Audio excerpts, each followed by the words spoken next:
राजनीति में एगो इहो बात कहल जाला कि ना के हुआ स्थायी दोस्त होला ना के हुआ स्थायी दुश्मन होला। अब ये सब बात के लेकर के जौना तरीका से नीतीश कुमार तेजस्वी यादव के टारगेट पर रखले बाड़े, उतना टारगेट पर और केहू नहीं है। सत्ता शासन में रह करके भी 20 महीना ही सही जौन काम कैले वो काम के तारीफ आज भी होला। नीतीश कुमार भी तारीफ करत रहन और अंतिम समय में जब नीतीश कुमार के बुझा गई कि उनका खातिर सबसे बड़ा अगर कोई थ्रेट बा, कोई उनकर प्रतिद्वंदी पैदा हो रहा बा, तो तेजस्वी यादव बा। कारण कि तेजस्वी यादव के रणनीति नीतीश कुमार पर भारी पड़े लगल। अक्सर नीतीश कुमार लालू प्रसाद और तेजस्वी यादव के नाम लेकर के, उनकर संख्या बल के लेकर के यह बात के डरवावत रह गए भारतीय जनता पार्टी के कि भारतीय जनता पार्टी अगर उनकर बात ना मानी तो वो दूसरा खेमा में जा सकेले, चूंकि एक बार जाकर के वो देख ले चुकल बाड़े। और शायद नीतीश कुमार के ये पहला गलती भी रहे, राजनीतिक फूल भी मान सके। इस सब के लेकर के नीतीश कुमार यह बात के समझ गई बाड़ा कि सब लोग तेजस्वी के विरोधी है और दूसरा तरफ लोग के कहीं ना कहीं भारतीय जनता पार्टी के भी विरोध में खड़ा कर दे। 2-4-5 दिन के बाद तेजस्वी यादव के देखब या विधानसभा के सत्र चली ओकरा में भी देखब कि नीतीश कुमार के शक्ति और सामर्थ्य कितना बढ़ गई बा। भारतीय जनता पार्टी भी भले ही ये बात कहत होके कि हम तरह के सहयोग करके 2 उपचुनाव के सीट दिवैनी, लेकिन नीतीश कुमार के सामने खड़ा होकर के भारतीय जनता पार्टी के कोनो नेता के बोले के बहास नहीं खे। ओकरा खातिर उनका नीतीश कुमार के शरण में जाए के पड़ी। लालू प्रसाद भी वो शरण में आई रहन। यह बात के भीतरे भीतरे प्रचार करावल जा रहा बा और कई गो लोग भितरिया कहल जा रहा बा कि संपर्क में बा। यह बात के बार बार जनता दल यूनाइटेड की तरफ से प्रचार कई जा रहा बा। अब नीतीश कुमार के पिछला 2015 के बाद अचानक ये बात बुझाए लागल कि कहीं ना कहीं ये पूरे राह में उनका रोड़ा पैदा हो गई बा और तेजस्वी यादव के वो अपन रोड़ा मान ले।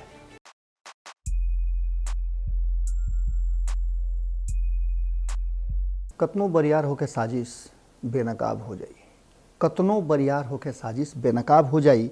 लड़ाई कतनो लड़ी झूठ, आखिर अंत में हार हो जाई। गोड़ लागत नहीं हेरा से अभिनंदन वर बोलो के अपना कार्यक्रम जना के नाम हो खूटा ठोक के। जीवन के जब भी लड़ाई रुआ लड़ब तो ओकरा में अगर सच्चाई रुआ संगे बा तो रुआ जीतल निश्चित बा, भले रुआ कष्ट हुई। ये हमनी के धर्मशास्त्र में कहल गई बा कि झूठ के लड़ाई लंबा चल सकेला लेकिन अंत में जीत साँच के होला। यह बात के लेकर के अक्सर मन विचलित हो जाला। कबो कबो रुआ लड़ाई में रुआ साँच के लड़ाई भले लड़ी, लेकिन अतना बुझाला कि रुआ लड़ाई साँच खातिर लड़ता नहीं, बाकी हार जाता नहीं तो मन विचलित होला। लेकिन असल योद्धा उहे होला जौन की बार बार हारला के बाद भी अगला जीत खातिर अपन तैयारी मजबूत करेला। बिहार के राजनीति में यही तरीका के लगातार चल रहा बा। 15 साल लालू प्रसाद के सामने केहू टिकल ना, उनका लड़ाई जबरदस्त रहे। लेकिन 90 के दशक से जब से लालू प्रसाद सत्ता में अइले तब से नीतीश कुमार के एक एगो लक्ष्य रहे कि कहियो बिहार के मुख्यमंत्री बनी हैं और एक कुर्सी उनका हाथ में हुई। ओकरा खातिर वो लगातार प्रयास करत रह गए। हालांकि प्रयास बहुत लोग कई, लेकिन पूरे मन योग से प्रयास करे वाला के अक्सर सफलता मिलेला। नीतीश कुमार बिहार के गद्दी पर अइले 16 साल से बड़े भारतीय जनता पार्टी उनका पीछे पीछे चल रहा बा। बहुत लोग रास्ता में आयल, बहुत लोग उस जगह तक पहुंचे के कोशिश करी, लेकिन पूरा मनोयोग से ना। अगर मनोयोग से हुई तो आज नीतीश कुमार बिहार के गद्दी से बेदखल हुई थे। हालांकि एक तैयारी कोनो नया नहीं है। लगातार नीतीश कुमार के सत्ता से बेदखल करे खातिर, बिहार से बाहर खदेरे खातिर प्रयास हो रहा बा। लालू प्रसाद शुरुआत में ये बात कैले रहन कि नीतीश कुमार के दिल्ली के संभाले खातिर और खुद बिहार के गद्दी पर काबिज भई रहन, लेकिन ये नीतीश कुमार के मंजूर ना रहे। कारण कि नीतीश कुमार बिहार में रह करके दिल्ली से ज़्यादा बिहार के कल्याण और बिहार के भलाई कर सकत रहे। उनका मन में ये बात रहे और यही आधार पर 2005 में उनका के ले आवल गई। 2005 में जब पहला उड़ान में नीतीश कुमार मुख्यमंत्री बने के सोच के लिए ख्वाब देखले, सफल ना भइले, लेकिन वो सफलता खातिर प्रयास बंद ना कैले। उनका प्रयास रहे कि वो कैसहू बिहार के अब गद्दी जिद बन गई और जिद जब बन जाला तो निश्चित रूप से रुआ सफलता मिलेला। सफलता खातिर प्रयास कैले और नीति बनैले। राजनीति के जो नीति कहल जाला, नीति शास्त्री है राजनीति में कहेला कि साम दाम दंड भेद, जौना तरीका से भी अगर रुआ कुर्सी तक सत्ता तक पहुँच सकिले तो रुआ ओकरा में कमी ना करे के चाहिए। यह राजनीति के गुण है और ई काम नीतीश कुमार कैले। एलजेपी जो उनकी फरवरी 2005 में उनका के सत्ता के करीब पहुँचते पहुँचते उनकर गोड़ घींच ले रहे, ओकरा के तहस नहस कर दिले और उहे उनका खातिर फायदा के बात हो गई। अक्टूबर में जब चुनाव हुई तो नीतीश कुमार अपन खूंटा गाड़ दिले और खूंटा आज तक ले बा। लेकिन अब नीतीश कुमार के पिछला 2015 के बाद अचानक ये बात बुझाए लागल कि कहीं ना कहीं ये पूरे राह में उनका रोड़ा पैदा हो गई बा और तेजस्वी यादव के वो अपन रोड़ा मान ले। उनका से गलती कहीं तो होगी रहे, राजनीतिक रूप से उनका चूक होगी रहे कि वो लालू प्रसाद के संगे फिर से गई रहन और वो लालू प्रसाद के संगे जिनका लगे 30% वोट के वो दावा करेले। ऐसा स्थिति में अगर लालू प्रसाद के थोड़ा सा भी केहू के सह मिल जाए तो सत्ता के करीब जाए से उनका के रोक ना सकेले। और ये बात नीतीश के मन में बैठते वो तुरंत बिना देरी कैले मात्र 20 महीना में साथ छोड़ दिले। का आरोप लागल, का भइल, एकरा पर चर्चा ना करब, कारण कि एकरा पर चर्चा करो तो फिर विषय से विषयांतर हो जाए। लेकिन अब स्थिति ये बा कि तेजस्वी यादव जिनका के वो छोट समझ ले रहन, जिनका के कई हाली कहले, सदन तक ले बात कहले, विधानमंडल के कार्रवाई के दौरान ये बात कहले कि तू ना तहर बाबूजी हमरा से बतियाई हैं। आज वो लड़का नीतीश कुमार के सबसे बड़ा चिंता के कारण और सबसे बड़ा प्रतिद्वंदी हो गई बा और तेजस्वी यादव के सत्ता के करीब ना जाए के, तेजस्वी यादव के रोके खातिर गर्दा प्लान बना ले बड़े। का प्लान बनले बड़े, कैसे तेजस्वी यादव के रोकत अरे और रोकी हैं आगे भी, एकर पूरा प्लान जोन बा, मास्टर प्लान जोन बा तो आज रुआ लोग के सामने खोलता नहीं। कारण कि नीतीश कुमार के एक्टिविटी, उनका रणनीति और उनकर गुप्तचर जोन बाड़े जौना तरीका से अब बात के प्रमोट कर रहा बाड़े, उसे साफ लागता कि नीतीश कुमार के अब रणनीति और केहू नहीं खे बल्कि तेजस्वी यादव के उनका रास्ता से भटकाना और उनका के रोक करके बिहार के गद्दी तक ना पहुंचे के जौन भी कारण और युक्ति लगावे की जरूरत पड़े ओकरा के लगा के रोकल सबसे जरूरी बा। वरना तेजस्वी यादव नीतीश कुमार के सत्ता से बेदखल कर सकेले। ये पूरे विषय के लेकर के रुआ के खूंटा ठोक पर पूरा चर्चा और विस्तार से एक विश्लेषण कल जाए। आई सबे चली खूंटा ठोक पर हमने के एक पूरा विश्लेषण कल जाओ। जैसन कि रुआ लोग से बात कैले रहनी है कि नीतीश कुमार हर हाल में यह बात के अब मन में बैठा ले बड़े कि तेजस्वी के आखिर में कैसे रोकल जाई और एक खातिर उनकर जुगाड़ तंत्र जोन बा, जोन उनकर प्लान बा, वो गर्दा प्लान बा। पहला बात तो ये कि तेजस्वी के जितना भी ई माने अर्थशास्त्र के से लेकर के जौनस शास्त्र के भी रुआ चर्चा कर ली, अक्सर रुआ देख ले हो कब कि इस चर्चा रुआ सामने घूम फिर के आ जात हुई कि चाहे जैसे भी होके दुश्मन के दुश्मन दोस्त होला। और राजनीति में तेकरा के बड़ी महत्वपूर्ण मानल जाला। राजनीति में एगो इहो बात कहल जाला कि ना के हुआ स्थायी दोस्त होला, ना के हुआ स्थायी दुश्मन होला। अब ये सब बात के लेकर के जौना तरीका से नीतीश कुमार तेजस्वी यादव के टारगेट पर रख ले बाड़े, उतना टारगेट पर और केहू नहीं है। कारण कि उनकर एगो जो टारगेट रहा वो फिनिश हो गई। जो 2005 से रामविलास पासवान के इंतजार करते हैं कि कब उनका के पटकनी देवे के मौका मिली, वो काम से वो निश्चिंत हो गई बाड़े। कारण कि रामविलास पासवान के पार्टी और परिवार दोनों के खंड खंड विखंडित कर दिले बाड़े। अब चिराग पासवान चाहे जितना भी अपना के मजबूत कहले, लेकिन जौन शक्ति रामविलास पासवान के समय में रहा उस शक्ति कहीं ना कहीं क्षीण भइल बा, चाहे क्षण भर खातिर होके। रामायण से महाभारत तक उठा के देख ली कि घर के भेदी लंका डाहे वाला हिसाब किताब बा। और अगर ही ना रही तो रुआ एगो बात बताई ना कि आखिर राम के जगह पर भरत के राजगद्दी के काहे चर्चा हुई थी। अगर सब कुछ ठीक ठाक रही तो राम के जगह पर भरत के राजगद्दी देवे के बात हुई, लेकिन ना, नियति के चक्र है, यह रणनीति है और नियति कुछ और लिख के रख ले बा, प्रारब्ध कुछ और बा। अगर ये बात ना हुई तो कहीं बाली के जगह सुग्रीव के गद्दी मिली थी। जे खुद बन बन भटकत रहे उ बाली के मार के सुग्रीव के गद्दी दिवौलस। इ नियति है राजतंत्र के, इ गुण अर्थ सब है। अगर रावण इतना बलशाली रहे ओकरा जगह पर विभीषण के गद्दी काहे मिली थे? शायद मतलब रुआ समझ गई हो कि नीतीश कुमार के दिमाग में एक बात बैठ गई बा, और ये बात कोनो आज पहला हाल लिखे बैठल। अगर फ्लैशबैक में रुआ जाई तो 2015 से लेकर 2017 के बीच में जब नीतीश कुमार की बात बुझा गई कि तेजस्वी यादव हर तरह से परिपक्व और परिपूर्ण होता रहन, कुछ नीतीश कुमार के गुण होके, कुछ लालू प्रसाद के गुण होके, और वो लोग के एक दिन पहले ही बतैले रही कि तेजस्वी यादव में एब्जॉर्ब शक्ति, ग्राह्य शक्ति बहुत ज्यादा रहे। एक ग्राह्य शक्ति के चलते उ जेकरा लगे जास ओकरा के चुंबक के तरह अपना में सटा लेस, यानी ओकर गुण अपना में ले लेस। सत्ता शासन में रह करके भी 20 महीना ही सही उ जौन काम कैले वो काम के तारीफ आज भी होला। नीतीश कुमार भी तारीफ करत रहन, और अंतिम समय में जब नीतीश कुमार के बुझा गई कि उनका खातिर सबसे बड़ा अगर कोई थ्रेट बा, कोई उनकर प्रतिद्वंदी पैदा हो रहा बा, तो तेजस्वी यादव बा। कारण कि तेजस्वी यादव के रणनीति नीतीश कुमार पर भारी पड़े लगल है। जेपी सेतु के जन उद्घाटन भइल लालू प्रसाद के जन्मदिन के दिन, अर्धनिर्मित पुल रहे, नीतीश कुमार लाख प्रयास करत रह गई, लेकिन लालू प्रसाद के जन्मदिन के दिन ओकरा के उद्घाटन करवा के मन ले तेजस्वी यादव। ये बात से रुआ इनकार कर सकिले? जब जब तेजस्वी यादव के रुआ लोग पहले ही बतौले रही कि जब जब तेजस्वी यादव कोनो नीति के लेकर के, कोनो बिहार से जुड़ल रणनीति के लेकर के ओकरा पर खूंटा अपन गाड़ दिले, तो खूंटा पर जबरदस्ती अपन पगहा बांधे के जरूरत महसूस भइल नीतीश कुमार के, चाहे जातीय जनगणना वाली बात होके या एनआरसी के बात होके।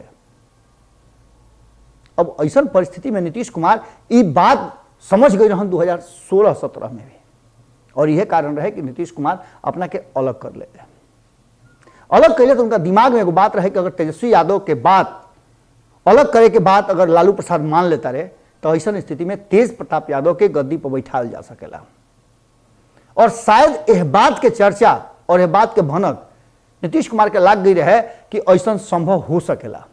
लेकिन लालू प्रसाद और तेजस्वी यादव के जिद कि सरकार भले ही हमनी के गिरा दी जा, सरकार से भले अलग हो जाए, लेकिन तेजस्वी यादव के इस्तीफा ना हुई, ना तो उनका कैरियर में शुरू होते एगो धब्बा लग जाए, एगो दाग, एगो ठप्पा लग जाए। और ये बात सोच समझ करके कहीं ना कहीं राजनीतिक रूप से लालू प्रसाद के उघरी के फैसला उचित अनुचित जे भी होके, लेकिन आज तक सत्ता के प्रयास तेजस्वी यादव करत रह गई। नीतीश कुमार के रणनीति रहे कि तेज प्रताप यादव के ले आकर के और उनका के अपना हिसाब से गाइड करके आपन सत्ता स्थापित करें, जैसे भारतीय जनता पार्टी के साथ 15 साल से करत आ रहा बड़ा, यानी कि तब 10 से 12 साल भई रहे। और अक्सर हुआ देख ले होगा कि भारतीय जनता पार्टी नीतीश कुमार के हाँ में हाँ मिलावे खातिर सिर्फ सत्ता में बा। भारतीय जनता पार्टी के मंत्रालय के जो कोटा से मंत्री वाले भारतीय जनता पार्टी के उहो बात के कहले कि नीतीश कुमार के बिना एगो पत्ता ना हिल सकेला उनका मंत्रालय में। कारण कि जौन अधिकारी हो या नियुक्त कई जाले, जौन रणनीति बनेला वो नीतीश कुमार के अप्रूवल के बादे होला। यानी कि मंत्री भले होके केहू, लेकिन काम नीतीश कुमार करेले। लेकिन अब धीरे धीरे संस्कृति बदलता।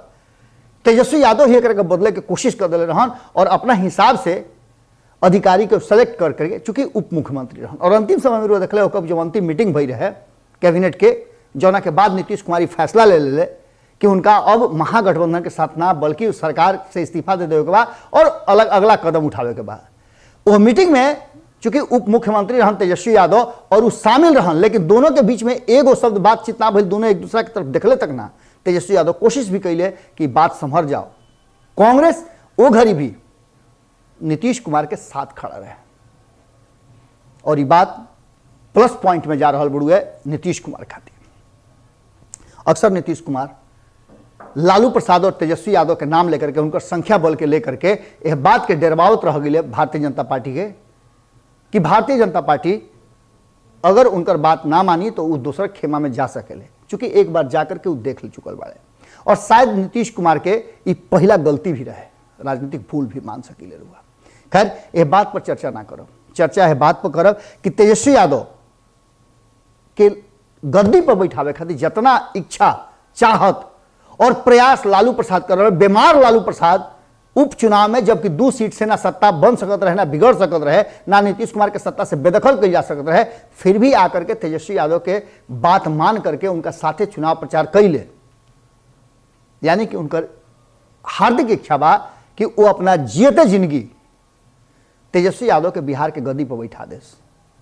एकरा में कई गो बात ऐसा सामने आ रहा बा जना के लेकर के अब रणनीति बना रहा बड़े नीतीश कुमार। कारण कि सबसे ज्यादा उनका अगर चिंता कोई से बा तो तेजस्वी यादव से बा। उनका यह बात के डर बा कि तेजस्वी यादव कबू उनका के झटका दे सकेले।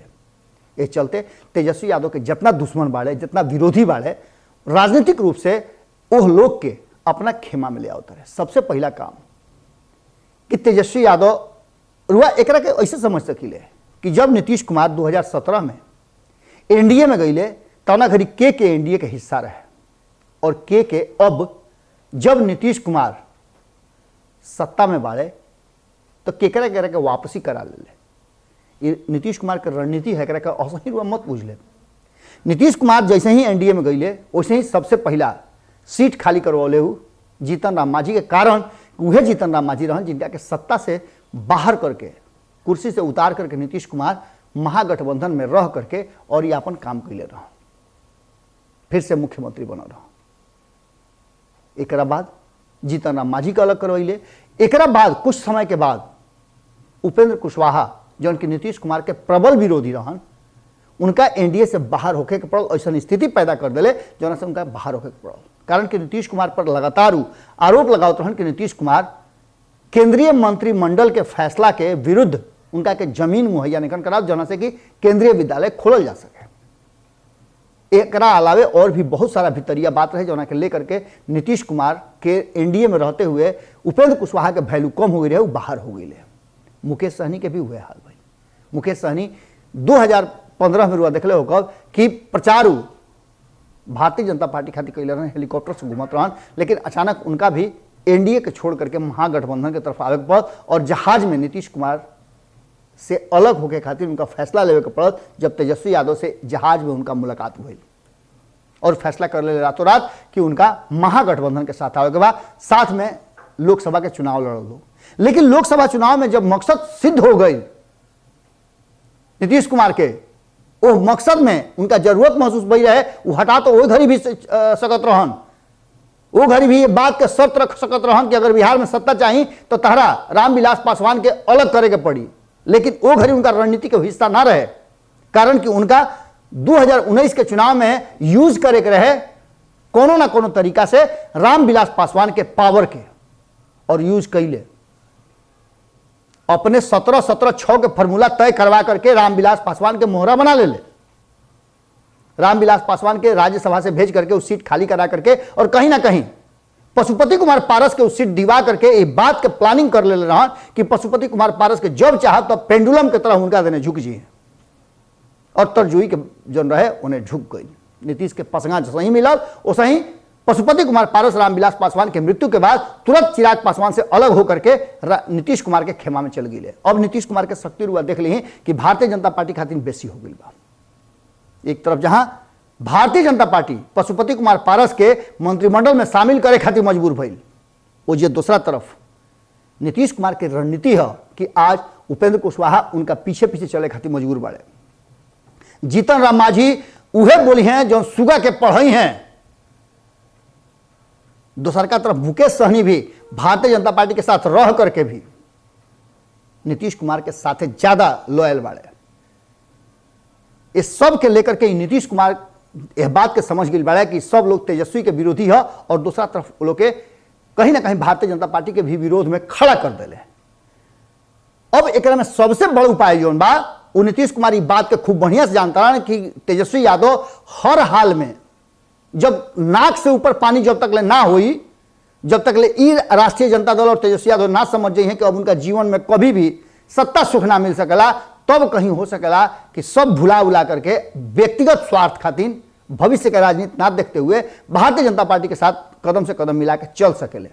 कारण कि जैसे ही मिली हैं रुआलो से कई हाली कह चुकल बानी कि उनकर MY समीकरण खलास खत्म हो जाए, समाप्त हो जाए।